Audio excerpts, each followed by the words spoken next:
Selamat pagi anak-anak. Ya, untuk hari ini kita akan bahas terkait identifikasi E. coli dengan metode MPN. MPN atau Most Probable Number ini merupakan teknik yang digunakan untuk menghitung populasi coliform, mikroba E. coli ya dalam bahan pangan baik minuman maupun makanan. Nah, di sini untuk MPN sendiri ada 3 langkah. Ya, yang pertama adalah uji penduga namanya. Jadi kita langsung masuk ke uji ya.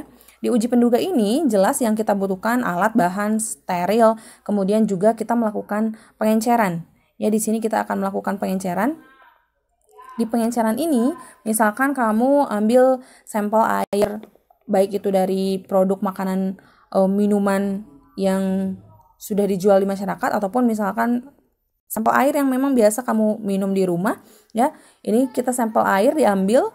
Ya, kita akan buat pengenceran 10 pangkat min 1, jadi isi dengan Aquades 9 ml seperti yang sudah biasa kita lakukan dalam pengenceran sampel lainnya.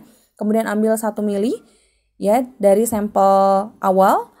Kemudian dibuat 10 pangkat min 2, ambil sampel dari sampel pengenceran 10 pangkat min 1 pun dengan 10 pangkat min 3.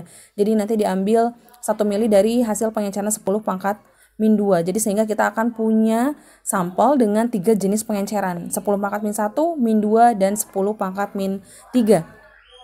Kita masuk ke uji penduga. Di uji penduga ini nanti kita akan membutuhkan tabung sebanyak 9 buah ya. Selain tabung kita juga butuh tabung Durham. Ya, jadi selain tabung reaksi yang biasa kita gunakan, kita juga butuh tabung Durham, yaitu tabung dengan ukuran yang kecil. Gunanya adalah untuk indikator nanti apakah ada gelembung ataukah nanti ada tingkat kekeruhan di tabung Durham, sehingga kita bisa nyatakan bahwa sampel ini positif E. coli. Nah, media yang kita gunakan, kalau kita biasanya menggunakan media agar, ini kita menggunakan media lactose broth ya. Jadi bentukannya cair, jadi nanti cair, tidak membeku jadi agar. Nah, yang dilakukan pertama kali adalah ini kita akan isikan sampel 10 pangkat min 1 sebanyak 1 ml ke kelompok A. Ya, jadi ini kita nanti kasih kelompok, kasih label A1, A2, A3 ya. Di tabung A1, kemudian tabung reaksi A2, A3 ini dikasih 1 ml. Sampel 10 pangkat min 1. Pun begitu dengan kelompok tabung B. Ada B1, B2, B3 sehingga nanti dimasukkan 1 ml sampel 10 pangkat min 2. Nah, ini untuk kelompok C. Ya, jadi nanti C1, C2, C3 pun ini dikasih sampel ya sebanyak 1 ml. Sudah semuanya 9 tabung reaksi ini diberikan sampel dengan tingkat pengenceran yang berbeda, masuk ke tahap 2 yaitu inkubasi.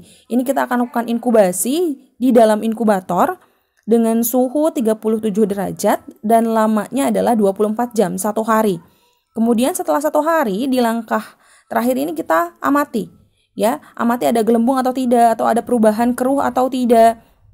Nah, ini di pengamatan ini kalau misalkan tidak ditemukan nih Bu, nggak ada gelembung, nggak ada warna keruh, ini gimana nih? Kita masuk ke 1 kali 24 jam yang kedua. Artinya kita masukkan lagi ke inkubator selama 24 jam, baru nanti kita amati kembali.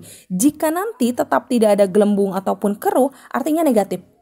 Maka tidak perlu dilanjutkan. Maka hasilnya pasti di sampel itu adalah negatif, E. coli ya. Nah, jika misalkan setelah 2 kali 24 jam yang kedua ini ada gelembung, maka kita bisa lanjutkan nanti ke yang kedua, ya, uji kedua. Ini untuk tahapan di uji penduga. Ya, selesai di uji penduga, nanti kita lihat tabung-tabung mana saja sih yang positif E. coli. Misalkan nih, ternyata di A1 nih yang positif ada E. coli-nya nih, yang ada gelembungnya misalkan A1 dan A2. Misalkan di tabung B ada B1, B2 misalkan. Kemudian di sampel 10 pangkat min 3 misalkan ini ada 1 aja. Misalkan ya di C1. Nah, maka nanti di uji yang kedua ini kita hanya menggunakan sampel dari A1, A2, B1, B2 dan juga C1.